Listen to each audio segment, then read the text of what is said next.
Ela é especialista em desenvolvimento pessoal, profissional e familiar.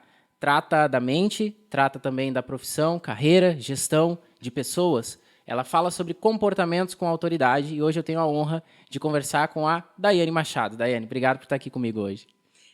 Nossa, muito obrigado. Eu que gostaria de agradecer.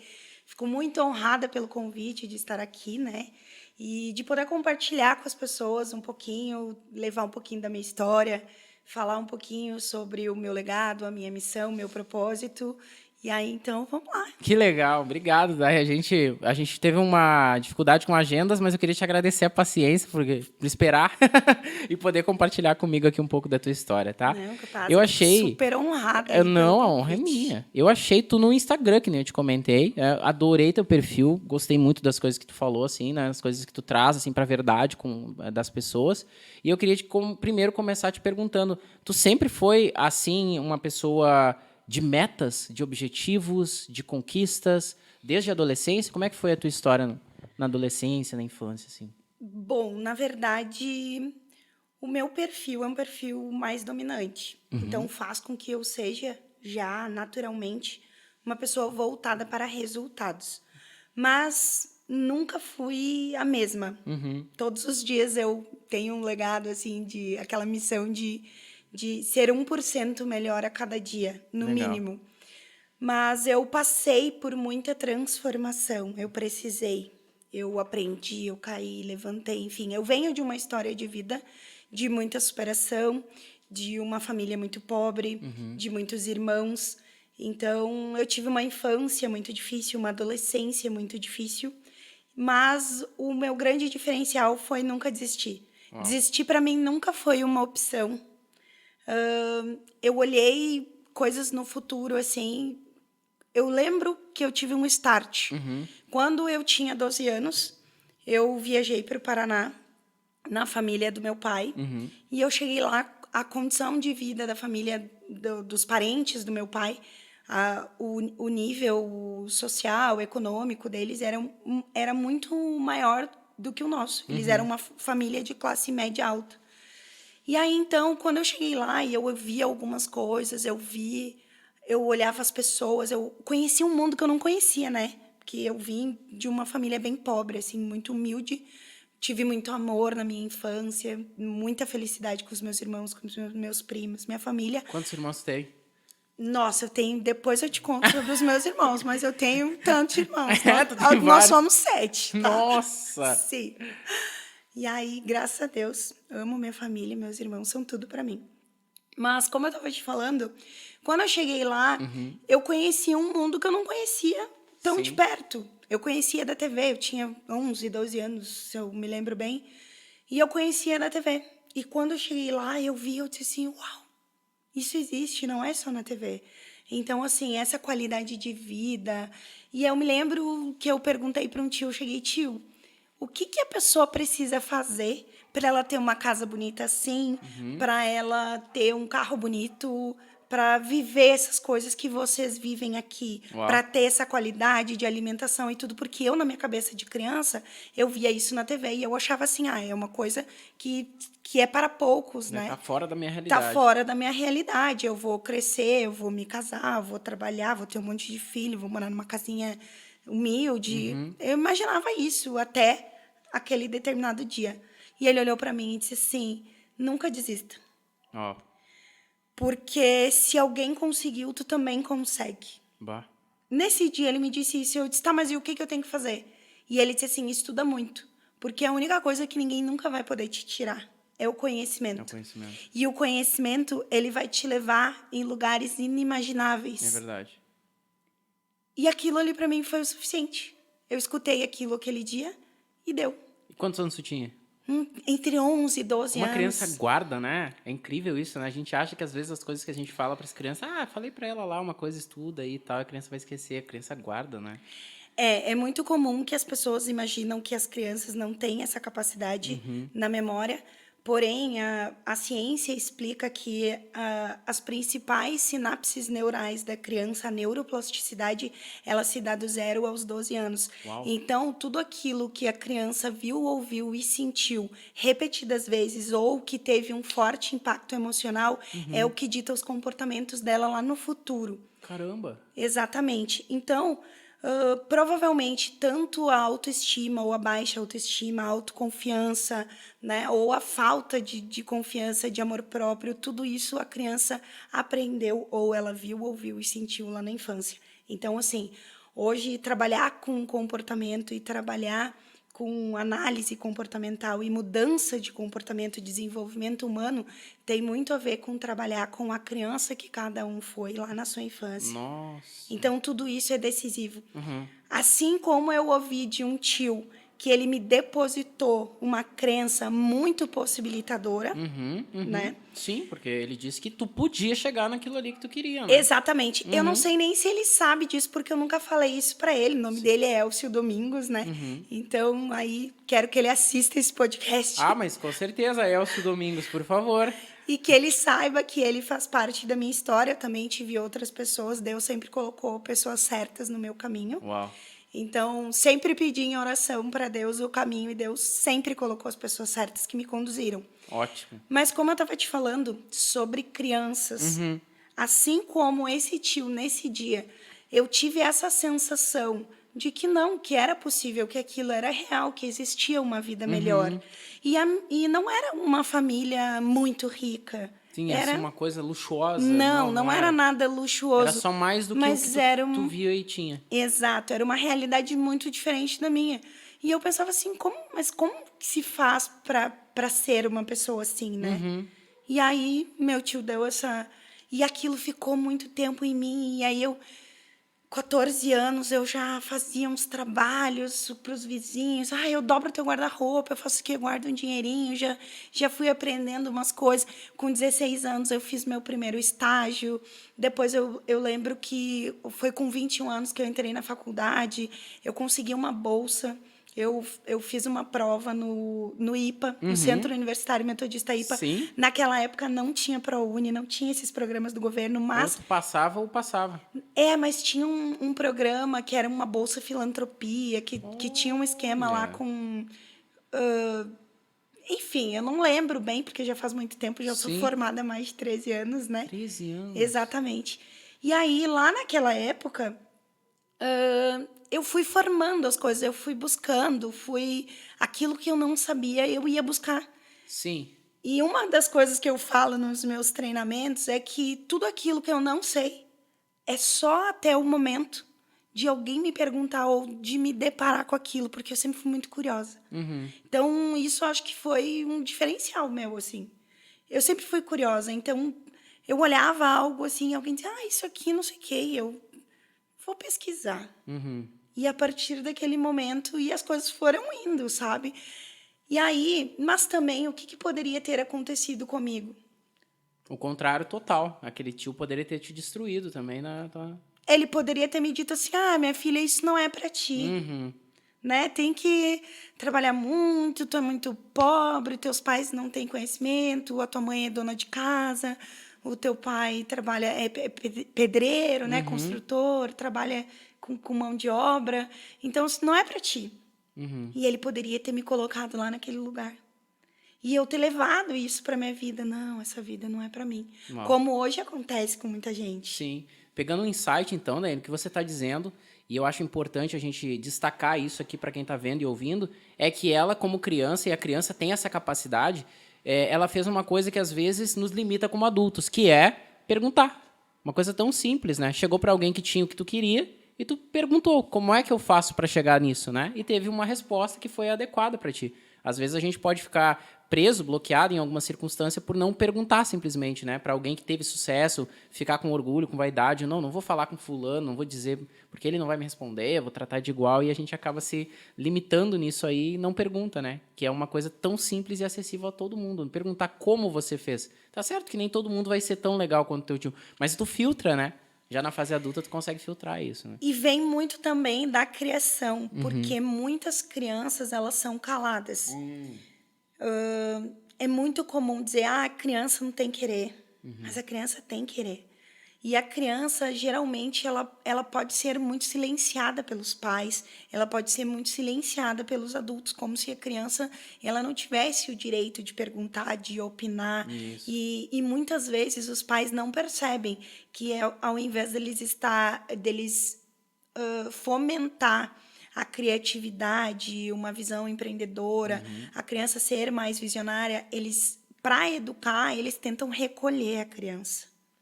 E isso é bem comum, mas não é o ideal. Nossa, isso que eu ia te perguntar, sobre o que tu falou da criação, a criança tem como ser treinada também? Os pais conscientes de determinados estímulos podem fazer uma criança um campeão, um performer de alta performance? Sim, Alguém com que certeza. tem como? Sim. Como é que a gente poderia fazer isso, por exemplo? Assim, existem algumas técnicas, né? Mas a primeira delas é fortalecer a identidade da criança. Inclusive, eu sou ministrante oficial de 2 livros, né, do Paulo Vieira. Um deles é o Decifre e Fortaleça o Seu Filho. E o Educar, Amar e Dar Limites, que são os princípios para criar filhos vitoriosos, né? Uau. Eu ministro cursos desses 2 livros, aonde eu dou dicas, ensino os pais como eles podem fortalecer esses filhos para o futuro. Então, já programar os filhos certos, né? E não ter que reprogramar esses adultos lá na fase adulta, na verdade. Sim. Então, o que acontece? Quando tu fortalece a identidade da criança, que é a base, é a importância dela, o pertencimento, o significado, quando tu ensina a espiritualidade, a missão, o propósito, tudo isso para a criança, provavelmente ele vai ser um adulto muito feliz e muito pleno. Quando tu consegue mostrar esse mundo de possibilidades, de capacidade, e quando a criança ela consegue sonhar, quando tu ensina a criança a sonhar e mostra para ela que é capaz, e mostra a igualdade, o mundo de possibilidades. Então, é assim que se treina filhos vitoriosos. Existe uma coisa que me preocupa muito nessas gerações, e isso aconteceu comigo. Eu vim muito nessa crença e nessa ideia de que eu precisava trabalhar muito. Eu tenho um filho só, o nome dele é João Vitor, ele tem 12 anos, ele é meu grande amor. Olha ele só. é o grande amor da minha vida. Ele até disse assim, mãe, não esquece de falar meu nome lá. Ah, João Vitor. Tá falado, E viu, daí João Vitor? eu disse assim, jamais, né? Ele é minha razão de viver, então não tem como. A minha história é Se ele. transforma totalmente, né? Depois Exato. que ele nasceu, provavelmente deve ter mudado da água pro vinho, né? Com certeza. Então, tudo que eu sempre busquei melhorar é por conta do meu filho. Uau. Só que, um bom tempo da minha vida, eu estava correndo atrás de pós-graduação. Sou pós-graduada em controladoria estratégica e operacional. Por muito tempo, eu dei um beijo nele dormindo e fui trabalhar. E quando eu voltei da aula à noite, ele estava dormindo. Então, muitas vezes eu dormia abraçada nele, mas ele não me via, ele estava dormindo. Nossa. Muitas vezes eu senti culpa por trabalhar tanto, por fazer tantas coisas e não dar atenção, o tempo de qualidade que ele merecia. Tu sentia culpa por isso? Que eu merecia, sim. Hoje eu trabalho muito com mães, eu ajudo outras profissionais, empreendedoras, a como ter o tempo de qualidade e suprir a necessidade e suprir o afeto, o amor, o carinho com aquele filho no pouco período, no pouco espaço de tempo que ela tem. E o que eu ia te dizer que me preocupa muito hoje nessas gerações muito tecnológicas e tudo, que é muito natural, é comum que as mães deem as telas, que elas coloquem os filhos ali, porque a tecnologia nos trouxe muito isso de trabalhar muito em casa, o home office e tudo.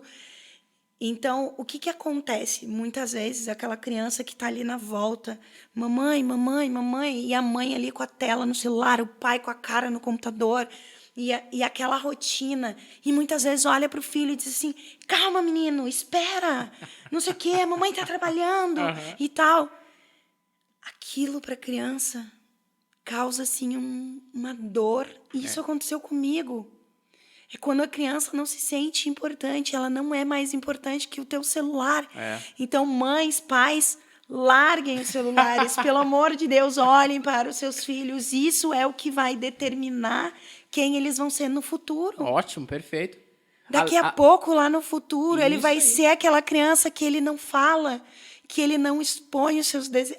A criança, que eu digo lá no futuro, porque todo adulto tem a sua criança. Sim, que segue lá, né? Com seus traumas e com as suas A criança, ela tá qualidades. sempre ali dentro. Ou é aquela criança insegura, aquela criança que não se sentiu importante, aquela criança que não se sentiu amada. Então, existem formas de comunicar o amor para as crianças. Tem um livro muito fantástico que eu gosto muito de indicar para todas as pessoas que eu mentoro ou que fazem coach comigo, né? Que é Educar, Amar e Dar Limites, que é um dos livros que eu ministro, mas também tem as 5 linguagens do amor. E as 5 linguagens do amor das crianças. Ah, tem o das crianças? Das crianças. Legal. Então, os pais já sabem, já podem saber, entender como suprir a necessidade do ser amado da criança. Porque 2 medos muito comuns e instintivos do ser humano é o medo de não ser capaz, que afeta totalmente a capacidade da pessoa lá no futuro.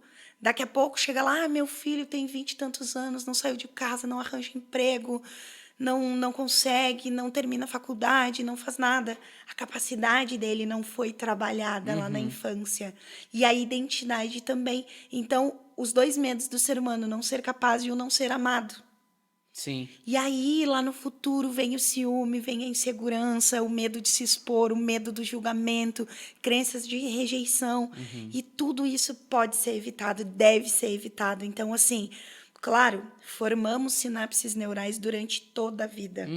Mas as mais fortes e mais intensas, aquelas que ditam os teus comportamentos e principalmente que ditam a tua capacidade de sonhar, de vislumbrar, são as memórias mais intensas, negativas ou positivas, que tu teve de 0 aos 12 anos. Nossa, isso é incrível, né? O que tu tá falando é um problema que eu identifiquei e é verdade, né? A gente tem ficado muito no celular, né? A gente tem ficado muito com as telas e exposto a criança às telas, né? E uma coisa que eu sempre percebo é que a criança ela não precisa das telas para ser feliz, né? Porque tem pais e mães que dizem, ele gosta, ele se acalma. E eu falo, nossa, mas como é que as mães de antigamente faziam, né? Porque o celular é uma coisa recente, então como é que as mães faziam para criar os filhos antes, né? E esses dias eu estava brincando com o Joaquim, que é o meu afilhado, e eu vi que a gente estava ali perto no celular, e claro que é colorido e tudo, ele fica olhando, né? Mas eu tirei ele de perto do celular, botei ele perto de uma planta. Ele tem 3 anos, acabou de fazer. A planta, pra gente, é uma planta. Pra ele, é uma coisa incrível que se mexe, que quando ele, sabe? É tudo novo pra ele. Pra uma criança é tudo novo. O mundo inteiro é novo. Uma caixa, às vezes, é nova. Tu compra uma caixa, tu compra um brinquedo que vem na caixa, a criança deixa o brinquedo e brinca com a caixa. Então, a gente fica pensando sobre isso, né? Como é nocivo, né? Essa exposição das crianças às telas desde tão cedo. Às vezes eu vejo mães com crianças de 6 meses, 1 ano, que fica com o celular o tempo todo com a criança ali, né? Na verdade, isso aconteceu comigo, né? Eu trabalhava muito e tudo, e tu vai seguindo um padrão aqui, né? Tipo, aquilo que é comum. Isso. E a gente vai repetindo. E eu, como uma mãe falha, como todas as outras, Tu nunca e tinha mãe sido de mãe, né? primeira viagem, exatamente. enfim, e tudo isso, meu filho, ele adora um videozinho, eu largava ele no videozinho, ele adora videogame, eu largava ele no videogame, né? Então, assim, o que acontece? Não existe nada que gere mais dopamina no cérebro, que libere mais dopamina, que os jogos, os games, eles são programados para isso. E os vídeos, eles são programados para isso, para liberar dopamina. Exatamente. Então, qualquer criança, qualquer adulto vai ficar ali preso. Eu policio. Se eu clicar em alguma coisa e eu começo, quando eu vejo, já passou muito tempo. Eu também, eu tenho um timer ali no celular, que senão e quando bate 3 horas de Instagram no dia, eu falo, meu Deus, no meu dia eu fiquei 3 horas no Instagram. É possível isso? Quando é que eu me dei conta que isso era tão nocivo? Quando eu percebi que meu filho não saía mais do quarto. Quando eu percebi que meu filho não brincava mais com as outras crianças. Quando eu percebi que ele não se interessava pelas coisas. A pandemia, para ele, foi a melhor coisa do mundo. A pandemia, ele olhou e disse assim, ai, graças a Deus, agora não precisa mais ver gente, não precisa mais ir para a escola, eu não preciso ter que estar brincando com os outros. No condomínio, eu tinha que obrigar ele a descer no playground para brincar com as outras crianças. Às vezes ele dizia, tá, vou descer. Daí ele descia, morávamos no 3º andar, ele ia... E depois eu vou lá dar aquela conferida para ver se ele tá brincando, se ele tá fazendo alguma... Ele tá sentado em algum lugar mexendo no celular. Meu Deus. E aí eu fui buscar ajuda, fui buscar ajuda com psicólogos, com terapeutas, eu fui tentar entender o que estava acontecendo com meu filho. Só que o problema não era o meu filho. O problema, ele não está na criança. Ele está no adulto que vive com aquela criança. Porque aquela criança, ela se sente como? Dependente daquilo. Sim. Porque ela não tem a atenção que ela merecia.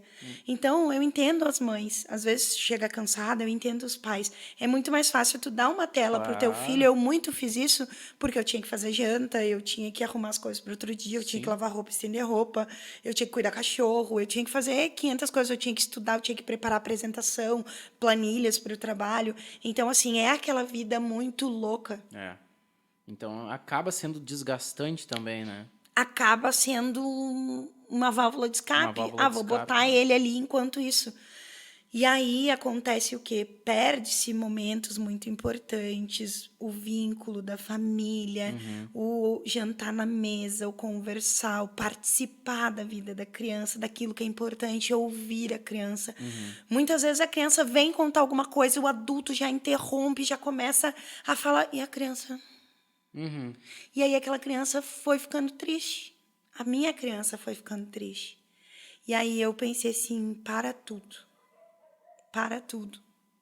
Que a pessoa mais importante na minha vida tá triste. E eu preciso entender, eu preciso fazer alguma coisa. Foi quando eu entendi que não se pode, o mundo tá doente, dando muito mais valor às coisas do que às pessoas. Então, eu digo, gente, usem as coisas e não as pessoas. Sim. As pessoas a gente ama. E eu vejo muitos pais, muitos empresários vêm conversar comigo, pedir para falar sobre empresa, eu quero estudar, fazer análise comportamental dos meus colaboradores, eu quero entender mais o meu cliente e tudo. E a gente acaba entendendo ele mesmo. E acaba tratando ele na família, que o primeiro negócio dele é a família. Tu comentou sobre isso, né? Tu Sim. tem muitas pessoas que te procuram para sucesso, para carreira, para Profissional. planejamento profissional, e tu acaba descobrindo lacunas, né, dessas pessoas no âmbito familiar. E aí tu começa a tratar essas lacunas e o profissional acaba acompanhando. Sempre assim? Sempre. Na grande maioria das vezes, a parte intrínseca, aquilo que a pessoa sente, a sua motivação, ela é muito mais... Vou te dar um exemplo. Agora, na Imobiliária Crédito Real, que eu sou coach de corretores de imóveis, a pergunta clássica, eu disse, o que te motiva? Por que tu escolheu essa profissão? O que tu veio buscar aqui? Eu quero dar uma vida melhor para minha família. Eu vejo uma transformação, eu vejo a possibilidade de levar meu filho, de comprar, de fazer, de mudar minha casa, de transformar a vida da minha família, ou de comprar uma casa para minha mãe. Então, assim, sempre está ligado à visão extraordinária de futuro daquela pessoa. Dificilmente, assim, olha, eu posso te dizer que eu não me lembro de alguém que disse assim, não, eu quero tudo para mim, porque eu vou viver sozinho, sempre sonhei em ser rico, eu quero ter dinheiro para eu ficar sozinho e viajar pelo mundo. Eu acho que eu nunca tive alguém... Eu já analisei mais de 120 pessoas na parte comportamental e não me lembro se eu tive alguma que não tinha que a sua visão extraordinária de futuro não tivesse lá a raiz na família e principalmente nos seus amores, filho, esposa, esposo. Tu acha que um pai homem e solteiro, ele é mais competitivo que um homem casado? Ou que um homem que tem família? Ou tem essa diferença, essa divergência entre competitividade, falando profissionalmente mesmo agora? É que a competitividade ela tá ligada com vários aspectos, né? Não só com o sonho. A competitividade ela pode ser interna, quando a pessoa compete com ela mesma para provar algo para alguém ou para ela mesma. E tá ligada com muitos aspectos. Também tá ligado com o perfil. Por exemplo, o perfil, quem tem um perfil comportamental mais dominante, é uma pessoa mais competitiva, assim como quem é mais estável não tem essa competitividade, essa ousadia tão aflorada. A pessoa que é mais conforme, ela também já não é tão competitiva, ela é mais pro lado perfeccionista. O influente, ele é aquela pessoa que não tem uma competitividade, mas ele gosta do relacionamento. Então, assim, são vários fatores, mas sobre ser competitivos, solteiros e casados, eu não tenho dados concretos para te responder com certeza, né? Eu teria que fazer um estudo das pessoas que eu já analisei. Mas eu posso dizer que sempre que o sonho ele está atrelado a alguma coisa na família ou no filho, na emoção, no sentimento, quando ele não está somente nos bens materiais, a pessoa tende a performar e tende a ter muito mais sucesso quando envolve sentimento no sonho. Uau, isso é importante tu falar, né? Porque às vezes a gente escuta, quando eu tiver um filho, daí eu vou ter uma razão realmente para me dedicar, Acontece. né? E aí a gente não, será que é verdade isso ou não, né? Então, de fato, isso acontece, né? É porque assim, quando tu não tem caminho, qualquer caminho serve. Isso, sim. Mas se tu tem um porquê, tu suporta qualquer como. E na maioria das vezes, o filho que te dá aquele amor maravilhoso, ou o teu cônjuge que tu tem, começa a sonhar junto, fazer planos. O que impede as pessoas de prosperar e de ter uma alta performance, de conseguir atingir ganhos, resultados extraordinários, é a falta da capacidade de sonhar e de tornar aquilo real, de imaginar. Tanto que existem pessoas que, na hora de fazer alguns exercícios de imaginação, por exemplo, de criar a sua visão extraordinária de futuro, eu começo com um desenho, um papel, uma folha em branco, e eu peço para a pessoa desenhar. E tem pessoas que elas não conseguem desenhar. Uau, isso é E muito forte. sabe o porquê que a pessoa não consegue desenhar? Por quê? Porque ela ainda não teve a capacidade de sonhar. Nossa. Porque se o cérebro imaginou, ela consegue colocar no papel.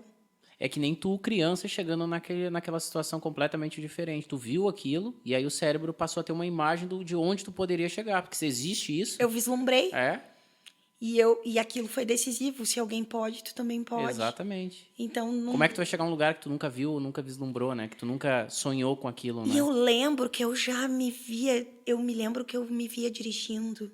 Olha, que legal. E aí, acho que eu tinha 21 anos, eu já Aham. tinha carteira de motorista.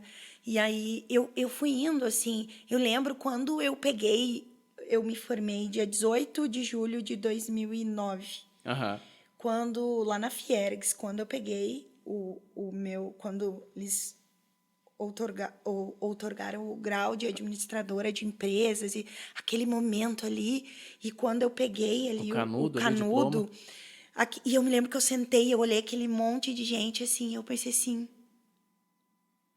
a guria pobre venceu. A menina pobre venceu. Porque faculdade pra ti, naquela condição que tu acabou comentando, era algo...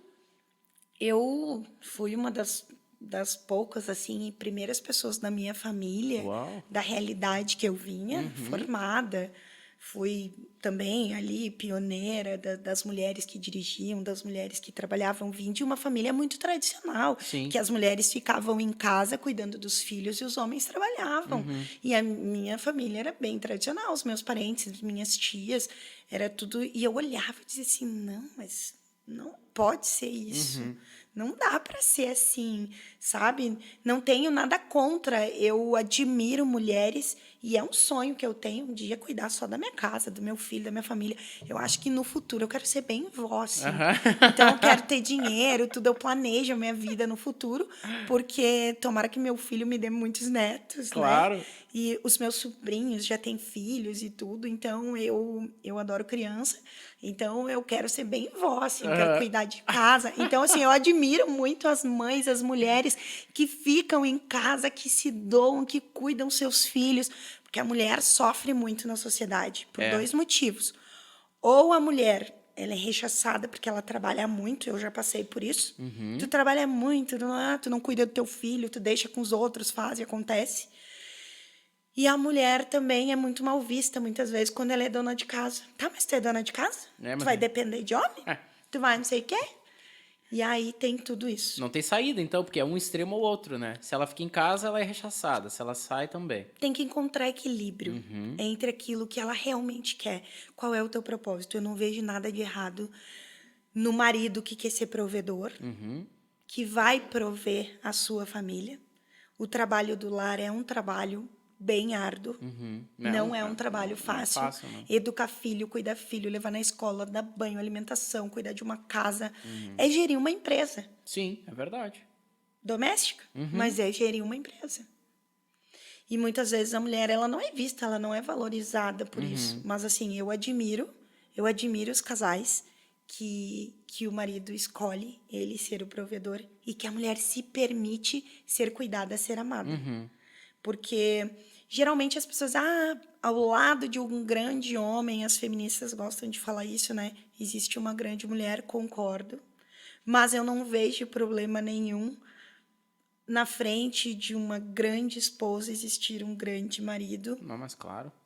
Né? Inclusive, Deus sempre... a Bíblia fala muito disso, que o homem veio para proteger a mulher. É uma joia, é uma joia que ele ganhou, é um presente na vida dele. Então, eu não vejo problema nenhum. E muitas vezes as mulheres me procuram porque estão, assim, tristes, profissionais que já estudaram, trabalharam, e aí hoje elas vêm para mim e dizem assim, mas é que eu tô com dificuldade porque eu tô só em casa, eu tô só cuidando de filho, eu tô infeliz porque eu não tô provendo, eu não tô trazendo, eu não tô compondo a renda. E aí, até eu conseguir desconstruir dessa pessoa que ela é merecedora disso e que o trabalho que ela faz é tão importante, mas por quê? Tá lá na identidade dela, de quando ela era criança, de coisas que ela ouviu. Talvez que ela só ia ser uma pessoa de sucesso se ela trabalhasse, se ela não dependesse de homem. Então, isso está impresso. Lembra aquilo que eu falei? Aquilo que tu fala lá para a criança. Acaba afetando a criança adulta, né? Lá no futuro, essa mulher ela não se sente merecedora, por exemplo, de ser cuidada pelo marido. E, às vezes, o marido diz assim, tá tudo bem. Claro. Eu quero que tu esteja feliz.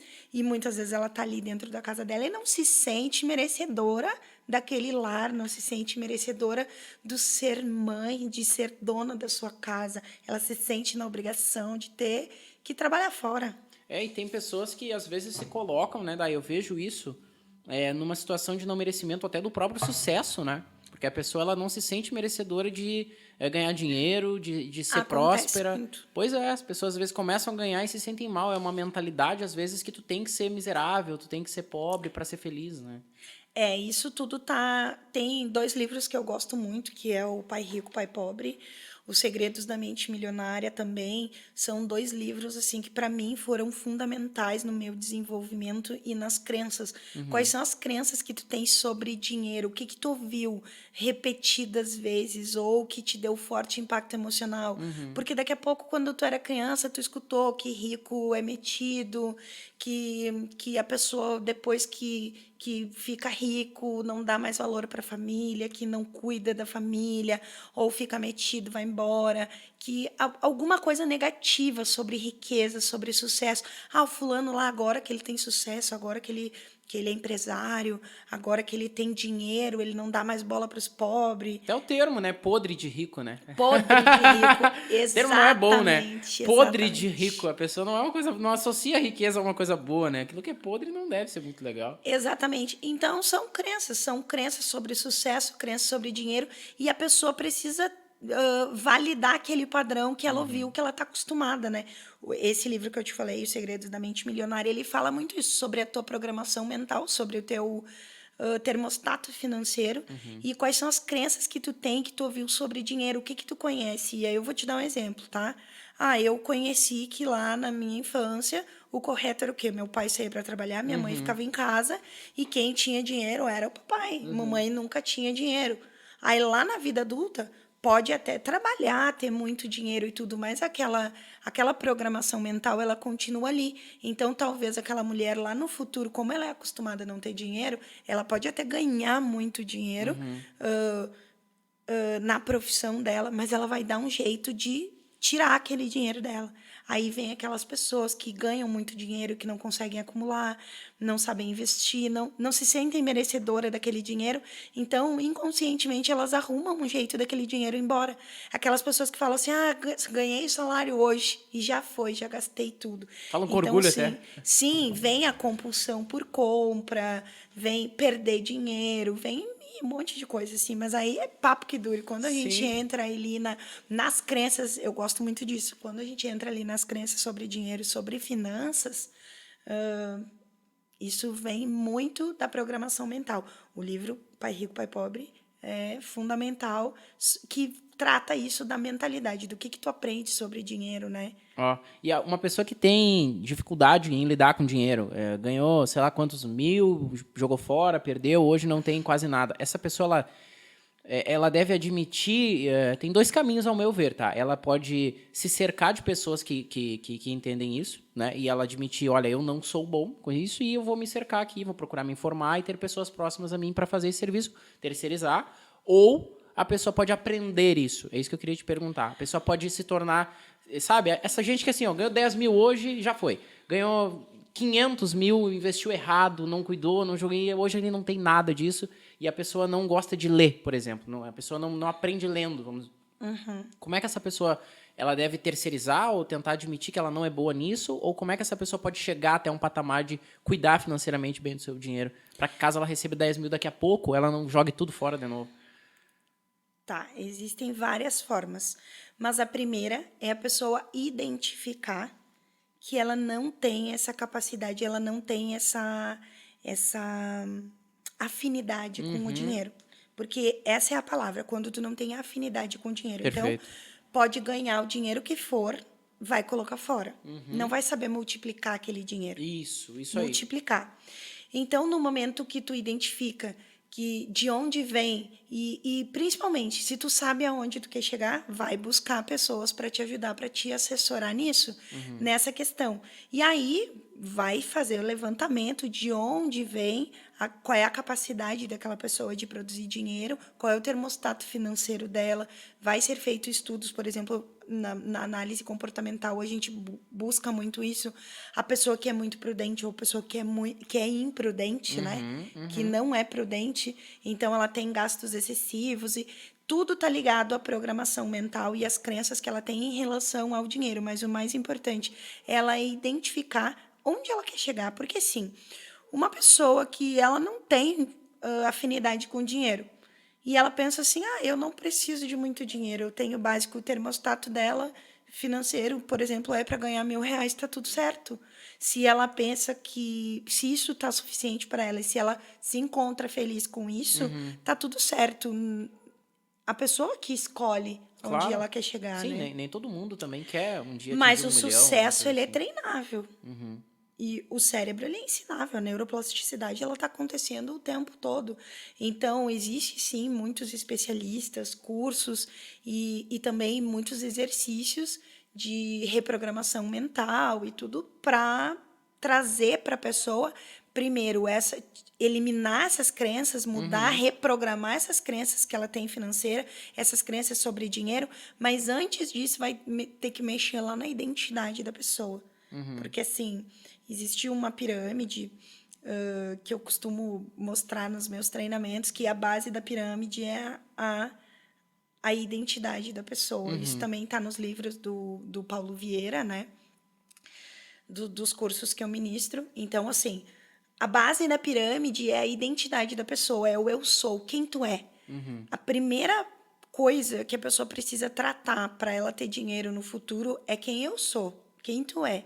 Eu muitas vezes me fiz essa pergunta. Hoje eu sei que eu sou filha amada de Deus, eu sou mãe de João Vitor, eu sou ótima filha, eu sou ótima esposa, eu sou ótima profissional.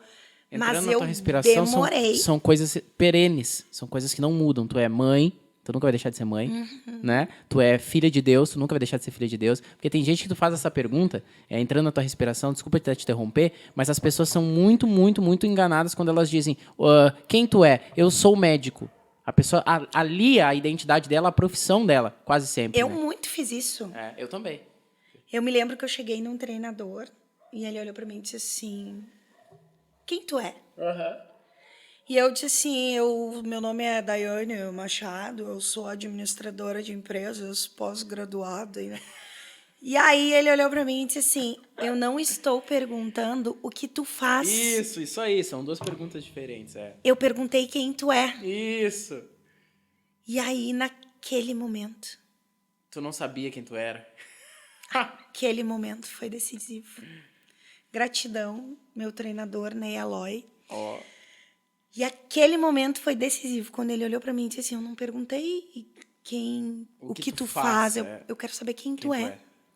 E aquela pergunta para mim foi uau.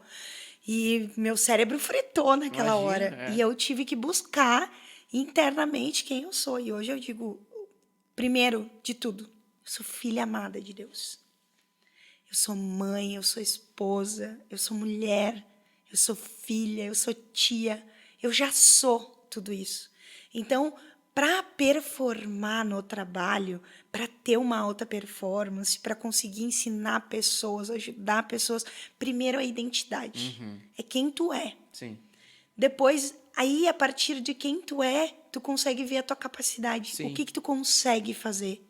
E o dinheiro, o sucesso profissional é a consequência, aquilo que tu tem. Tem uma frase do Paulo Vieira que eu gosto muito, que é assim, aquilo que eu tenho é como consequência do que eu faço. E aquilo que eu faço é como consequência de quem eu sou. Só que hoje a sociedade está um pouco com essa pirâmide invertida. Vem muito aí adolescência e essa faixa etária aí, os jovens estão... Eu digo os jovens, né? Como se tu fosse velha, né? Meu Deus. Mas tem essa geração agora que está muito pautada no ter. Então, eles acreditam que eles precisam ter um carro muito bonito, que eles precisam ter correntes de ouro, que eles precisam ter relógios, que eles precisam ter iPhones para ser respeitados, que eles precisam estar com o melhor tênis, com a melhor roupa, com a melhor bolsa. O ter é a geração do ter para ser. E é muito triste. É para mostrar para as pessoas que às vezes tu nem conhece ou tu nem gosta, né? É a busca pela autoafirmação, é o medo da rejeição. Então, isso tudo o mundo precisa saber. As crianças e eu mesmo já ouvi quando eu era criança. Tu tem que ser alguém na vida.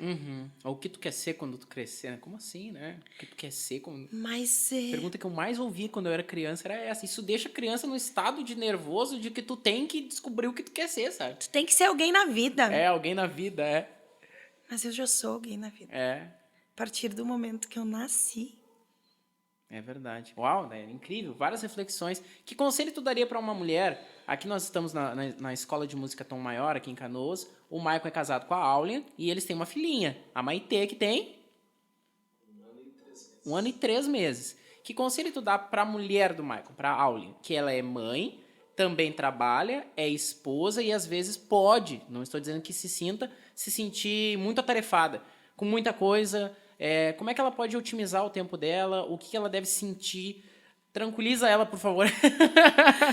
Então, assim, ó... Ou todas as mulheres, é o nome dela? O nome dela é Aulia, mas todas as mulheres, né? Porque eu falo isso também por causa da Aniele também. Então, para ela e para todas as mulheres, Sim. né?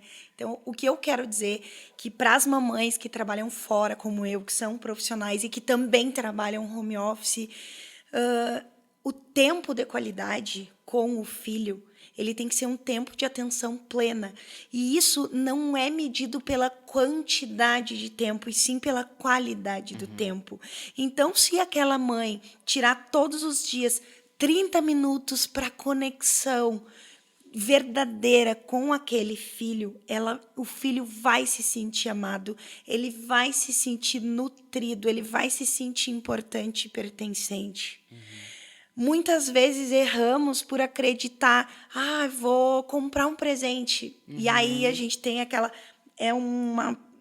uma sensação de compensação. Estou muito ausente, preciso dar muitos presentes. Eu fui essa mãe já.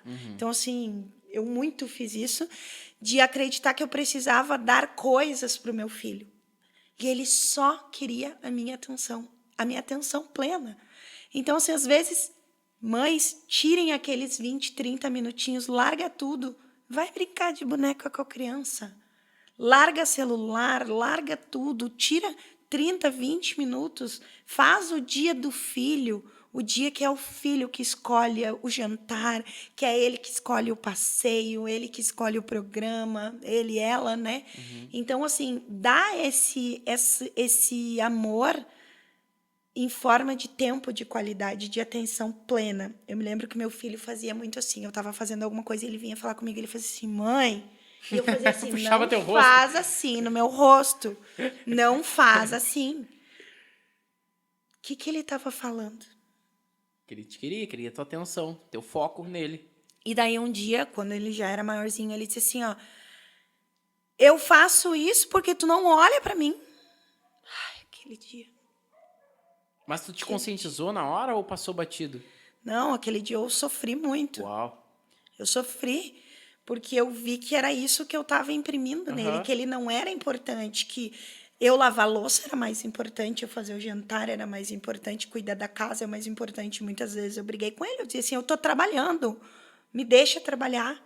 Então, tudo era mais importante do que ele. E eu dizia, eu trabalho por causa de ti. Foi transformador, eu passei por um processo de desenvolvimento muito grande. Hoje, graças a Deus, eu consigo ajudar outras mulheres, outras profissionais, outras famílias, outras mães não sentirem essa culpa de ir trabalhar e deixar o filho na escola, desde que o mundo é mundo.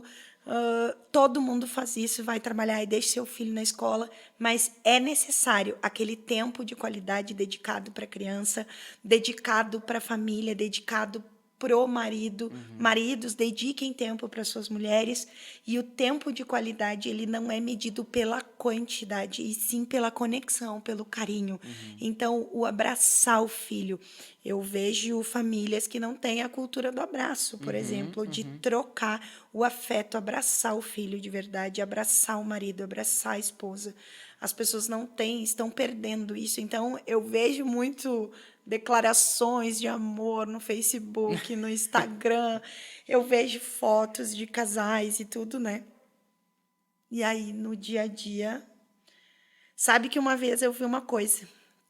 Eu vi um casal na praia, que eles chegaram, sentaram, colocaram guarda-sol, armaram tudo ali, e eu e o meu marido sentados dentro. E aí eles montaram a base ali, né?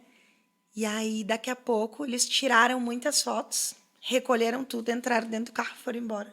Ué? Daí eu olhei e disse assim, ó, os posts do Find estão garantidos já. Os posts do Find, muito boa essa. Estão garantidos. Então, Foram pra bater foto e ir embora. eu imagino a legenda. Era assim, devia ser assim, como é que é? Sei lá, eu imaginei na hora assim, final de semana com a gata, ou Meus filhos são tudo, minha mulher é tudo, meu pai é tudo, as pessoas só vivem de posts, né? E daí eu olhei aqui, e eles levantaram, botaram tudo no carro e saíram. Eu disse, os posts do final de semana estão garantidos. Então, assim, eu já fui muito essa pessoa que eu ia num lugar, eu ia comer uma coisa, eu queria postar primeiro. E uma coisa que eu aprendi com o meu marido, que primeiro tu vive, depois tu posta. No início, quando ele falava isso, me irritava muito. E hoje ele diz para mim, primeiro a gente vive. Não tem problema postar, mas primeiro tu vive, depois tu posta. Que legal. E é algo que hoje eu já sinto isso. Já consigo sentir essa necessidade de viver, de não precisar provar nada para ninguém. Sim. De não precisar mostrar onde eu estou. Então, hoje, quando eu procuro fazer o Instagram, mostrar alguma coisa, eu procuro levar alguma coisa que vai fazer diferença na vida de alguém. E não para me exibir, para aparecer, né? Claro que eu acho muito legal compartilhar coisas, compartilhar vitórias, lugares, viagens, é o teu merecimento. Então, compartilhar para que as pessoas que te conhecem olhem e digam assim, nossa, eu conheci aquela menina ali, né? E olha lá onde ela chegou. Então, isso é importante, mostrar para as pessoas o sucesso, o triunfo, mas mostrando para elas que elas também podem. Sim, deixando a ponte aberta, né? E não aquela coisa de viver uma coisa na rede social e na vida real viver outra completamente diferente. Isso é muito... Eu vejo pessoas abraçadas no filho. Ai, meu filho, meu tudo. Dia com meu filho. Ai, hoje dia do filho, tarde do filho, shopping e tal. Aí você vai olhar lá no shopping, tá a mãe no celular, assim. Aham. A criança lá sozinha Aham. e a mãe aqui tirou muitas fotos e saiu. Pergunta para a criança como que foi aquele passeio. Não tenho nem ideia. Gerou sentimento? Gerou conexão? Gerou significado? Gerou importância? Gerou pertencimento? E aí tem adultos que chegam comigo e dizem assim, eu não me lembro de muita coisa na minha infância. Olha só. E aí, quando eu começo a fazer perguntas, a criança diz, não, eu não me lembro. Os lapsos de memória, geralmente, eles acontecem quando não teve sentimento, quando não teve conexão.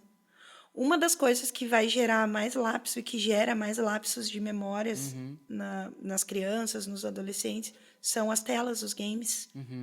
Porque como ele não existiu rápido, vida, né? e é tudo muito rápido, essas informações, então a infância, a adolescência, isso vai passar muito rápido e com certeza vai gerar muitos lapsos de memória.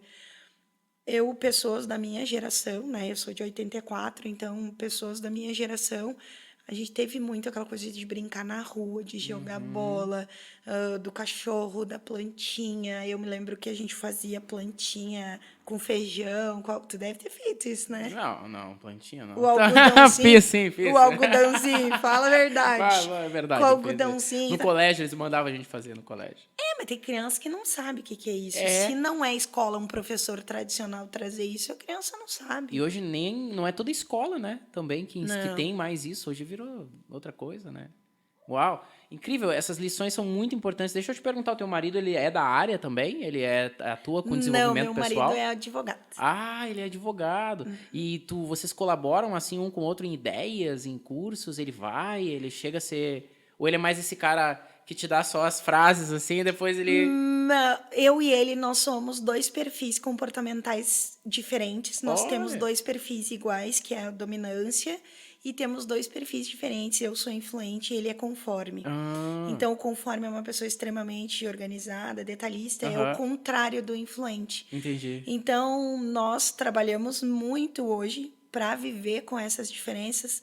Só para te entender numa analogia, assim, digamos que eu sou um balãozinho de entusiasmo e de felicidade, de otimismo, um balão muito inflado, e ele é a cordinha que segura o balão, assim, para não se perder. Eu sou um balão de gás hélio e ele é a cordinha. Então, nós somos muito diferentes e, ao mesmo tempo, muito parecidos, porque a nossa dominância é essa competitividade, essa ousadia, esse ser imparável, incansável, competitivo, nós somos muito parecidos. Então, nesse sentido, às vezes dá muitos atritos. Sabemos hoje já trabalhar isso, né? Sim. Porque perfis iguais também se atritam. Claro. Porque a gente disputa o mesmo espaço, os dois daí são mais autoritários, mais mandões, então a gente trabalha muito isso e sabendo de tudo isso, entendendo a vida de casal, o que nós somos iguais, que pode dar conflito, e também o que nós somos diferentes, que é o que tu tem que flexibilizar. Exemplo, eu sou mais desorganizada e ele é extremamente organizado, dá conflito, então a gente precisa entender o porquê que o nosso cérebro, porquê que o cérebro de cada um é assim e tentar equalizar e encontrar o equilíbrio. Então, hoje, ele já entende, ele já acha assim, eu lembro quando começamos a namorar, eu chegava na casa dele, eu largava o sapato de um lado, o celular do outro, o carregador do outro, eu ia largando as minhas coisas. E eu me lembro dele vir juntando, ele vir catando tudo, e ele ficava organizando meus sapatos, ele botava minha bolsa num lugar, terrível. e ele arrumava tudo, e aí eu penso assim, deixa aí, vamos olhar a TV aqui, ele organizando as coisas. Mas para ele era muito importante organizar. Então, hoje, ele já consegue perdoar. Ele diz, ela é bonitinha, ela é um pouco desorganizada, mas está tudo certo. E eu já começo assim, não, já vou organizar isso. Então, assim, é buscar esse equilíbrio. Porque nessa coisa de perfis comportamentais, de relacionamento em todas as relações, aposto que tu aprendeu que tu precisa tratar as pessoas como tu gostaria de ser tratado. Sim. Tu acha que isso é uma verdade? Eu Como eu gostaria de ser tratado... Mas geralmente as pessoas fazem isso, né? É. Trata o outro como tu gostaria de ser tratado. Não, eu não acho que deva ser, pensando bem agora pelo que tu me fala.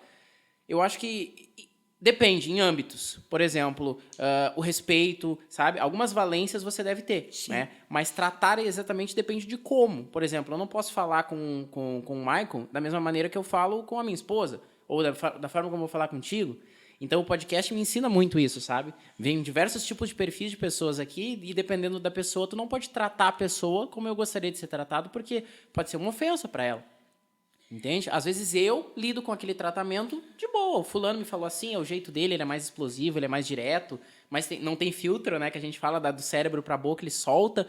Só que tem gente que se ofende com isso. Então, eu acho que as valências mães, assim, respeito, o cuidado, o ouvir outra pessoa... Isso é inegociável. Né? Isso pra mim é negociável. Daí sim, isso eu gostaria que todo mundo me tratasse como eu trato, que é ouvindo, respeitando, opinião, escutando...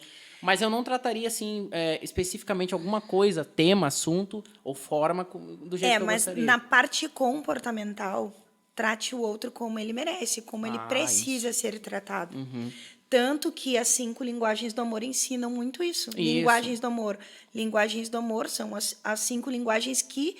Para aquela pessoa são importantíssimas. Isso. A linguagem do amor que para aquela pessoa ela se sente amada daquela forma. Isso aí. Por exemplo, atos de serviço, o Michael pode gostar que alguém faça atos de serviço. É uma linguagem do amor. Eu gosto quando a pessoa pega a roupa para mim, organiza como teu marido gostava que tu organizasse. Outras pessoas pode ser o toque. Toque é uma linguagem também, então tem gente que tu toca. Eu já não sou tanto do... Tu toca, eu já fico meio... Sabe? Eu não sou tanto do toque. Não gosta tanto de abraço. Coisa assim, E demorou. O que tu falou é uma autodescoberta todo dia. Demorou para eu entender que eu não estava, errado. Que eu não deveria abraçar todas as línguas e ser como todo mundo é. Só porque a maioria das pessoas gosta de abraçar, de beijar, de ficar grudado. Tem pais que ensinam as crianças, obrigam as crianças a abraçar os adultos. Dar beijo no titio, na titia. Imagina. E às vezes a criança não quer Mas, assim, eu, por exemplo, a minha linguagem do amor é presentes. Eu sempre me senti amada em forma de presentes. E isso, na verdade, não é pelo valor do presente, e sim pela atenção que a pessoa teve de prestar atenção em algo e te trazer. De lembrar de ti. De lembrar de ti, de materializar o amor em algo e te entregar. Então, essa é a grande questão da linguagem do amor, presentes. E também tem a linguagem do amor toque físico. O meu marido, a linguagem do amor dele é tempo de qualidade. Então, para mim, eu posso tranquilamente estar assistindo série com ele, mexendo no celular, cozinhando, fazendo tudo junto. Já para ele é muito importante que façamos coisas juntos. Eu me lembro que eu ia no mercado e ia mexendo no celular o tempo todo. E ele olhava para mim e dizia assim, nossa, tu não larga esse celular. Quando a gente entender as nossas linguagens do amor, uma das coisas que eu faço é quando eu tô com ele, eu tento não estar com o celular. Eu deixo o celular lá no quarto. Quando a gente vai no supermercado, eu já deixo o celular dentro do porta-luvas. E às vezes eu consegui surpreender ele, muitas vezes. Ele disse assim, ué, cadê teu celular? E eu disse assim, não sei. E ele, uau! E com uma cara ainda de não sei, cadê? Não preciso do meu... Se não sei. Não trouxe. E ele, tu não trouxe celular? Não trouxe. Então, assim, para mim aquilo não era importante. Para mim não é uma ofensa a gente conversar e tu dar aquela olhadinha no celular e mexer. Claro. Mas tem pessoas que não se sentem amadas. E tem filhos que o pai e a mãe estão no celular e eles não se sentem amados. Tem aquela criança que quer estar sempre em cima de ti, que quer estar te beijando, te abraçando. Sai, menino, vai lá brincar. Essa criança está sempre em cima de mim, não sai. Será, papai e mamãe, que a linguagem do amor desse filho não é toque físico? Isso. É a criança que quer dormir contigo, quer que tu deite. Deita aqui comigo um pouquinho até eu dormir, até pegar no sono. E aí o papai e a mamãe, não, você tem que dormir sozinho. Mas será que a linguagem do amor da criança não é o toque físico? Ele não quer aquele afeto, aquele afago naquele momento? Então, assim, tem que buscar entender o comportamento da criança, o comportamento do adulto. Tem uma raiz, tudo... Todo mau comportamento de uma criança, ele quer te dizer alguma coisa. Tudo tem um porquê, né? A criança, ela tá te dando algum recado, aquela criança que está destruindo a casa, aquela criança que não para. Claro, não vamos falar de patologias, né? Porque daí não é minha área, não sou profissional da área. Não Nós vamos estamos falar falando em de patologias. condições Vamos normais de falar de temperatura e pressão. comportamento. Vamos falar de comportamento. Então, às vezes, aquela criança, ela tá fazendo algumas coisas, Aham. tentando dar um recado para os pais, tentando Isso. mostrar o quanto, olha, papai e mamãe, eu sou importante, eu estou aqui.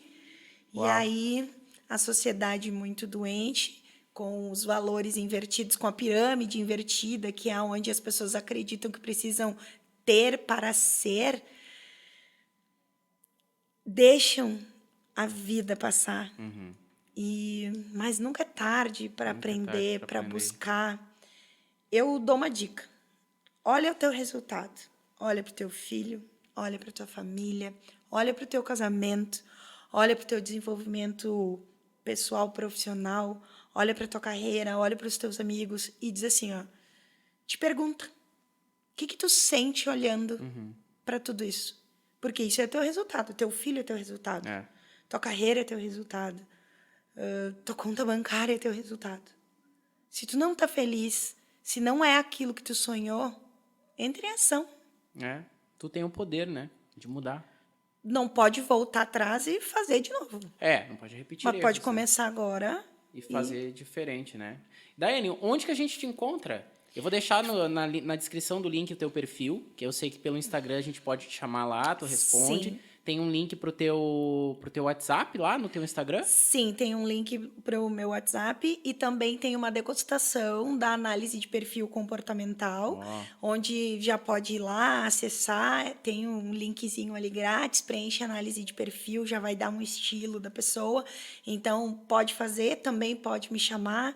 Tem um produto muito legal, que eu gosto muito de trabalhar, que é um dos que eu mais gosto, que é a análise de perfil comportamental para casais, que é quando os dois fazem análise de perfil. Que legal. E eu mostro o perfil de um para o outro e confronto legal. os pontos positivos, os negativos, os pontos de melhoria. Eu não gosto de chamar de pontos negativos, né? Mas pontos de melhoria. E para as pessoas se entenderem, porque eu sou muito a favor do amor, da família. Que legal. E vejo muitas pessoas se afastando, enfim, e famílias se desmanchando só por conta de não entender o outro. Então, assim, esse universo de entender comportamento, de estudar sobre pessoas, de entender linguagem do amor, linguagem corporal, entender sinais, entender comportamento, isso é transformador.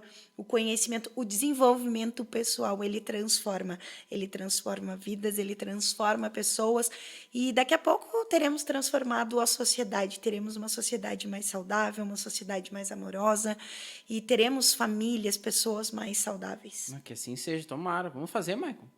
Em casal? Eu e tu? Legal. Não, mas aí não.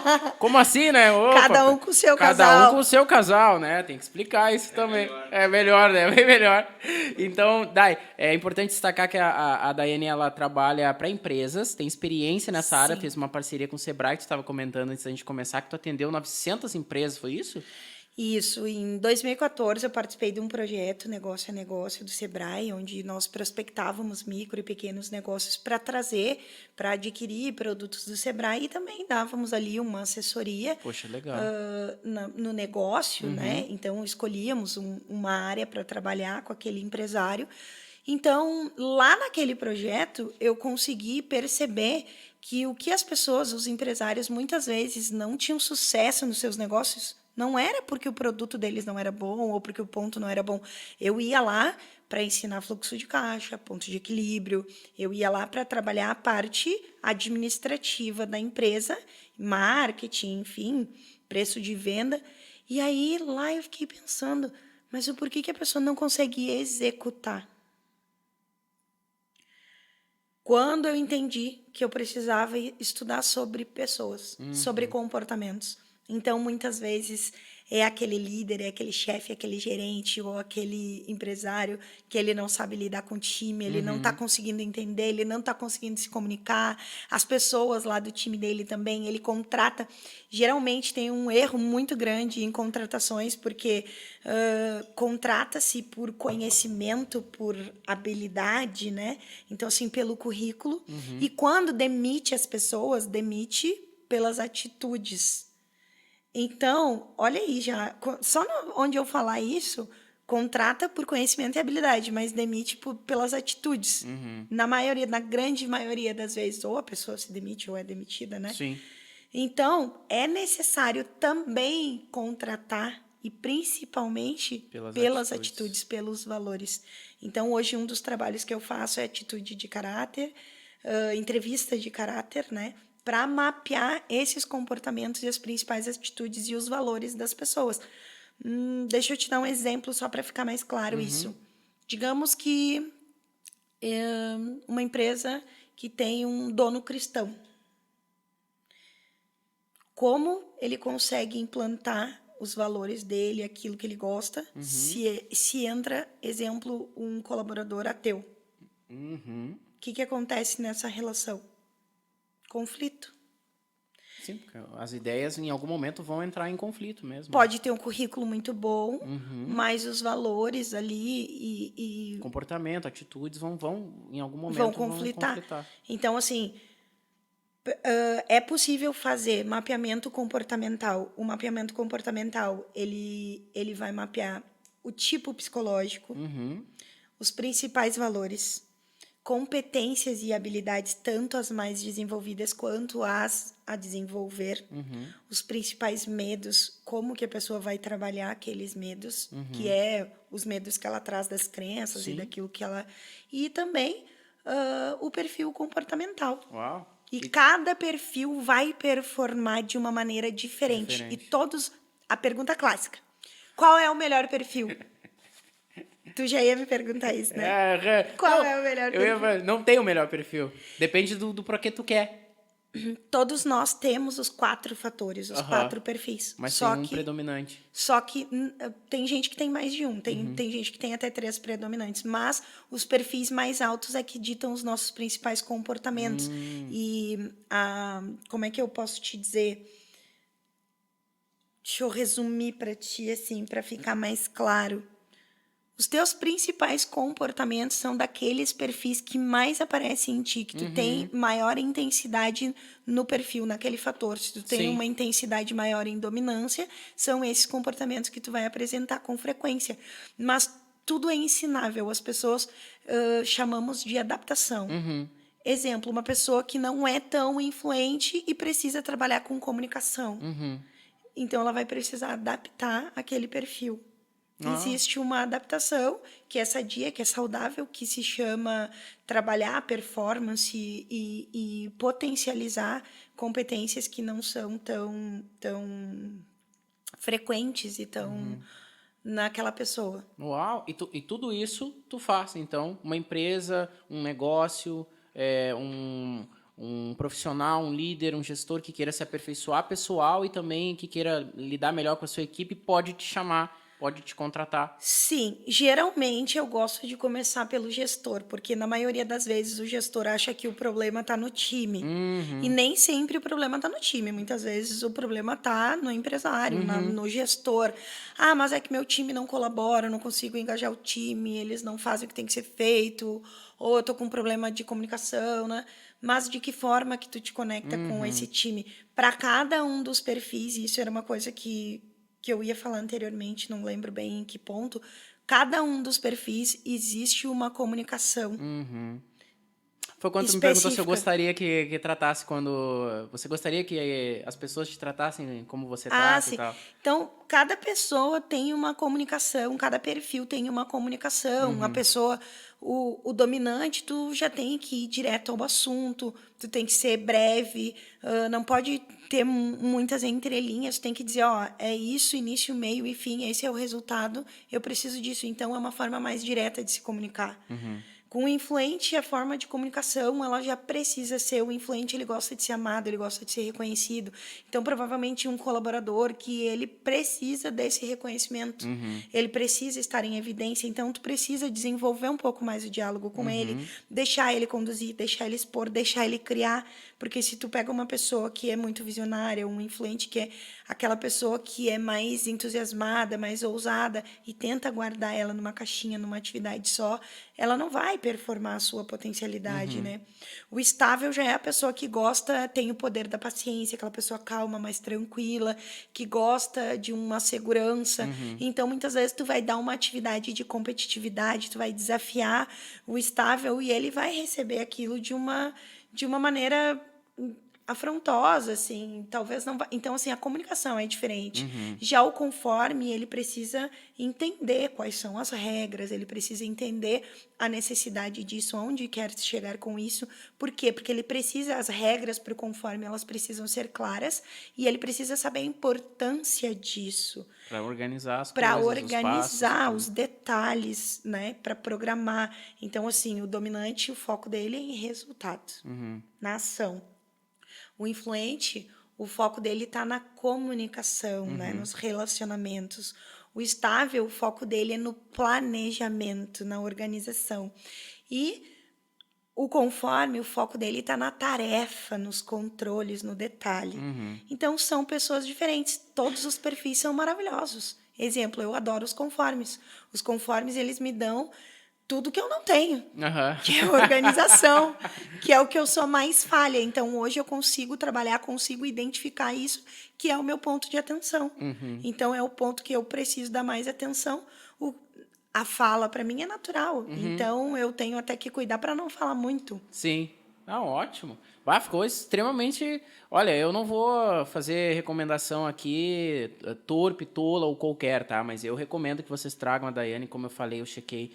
O perfil dela, ela é muito boa. Ela tem propriedade, ela conhece o que fala. Eu acho que nesse episódio ficou bem claro sobre isso, né, Dai? Que tu entende, estudou, fala com conhecimento de causa. Porque às vezes a gente vê pessoas que decoram os textos, os jargões, as palavras, mas não realmente, como tu falou, o resultado não vem, a pessoa não tem a vivência daquilo, não colocou aquilo de fato em outra pessoa para que pudesse testar, né?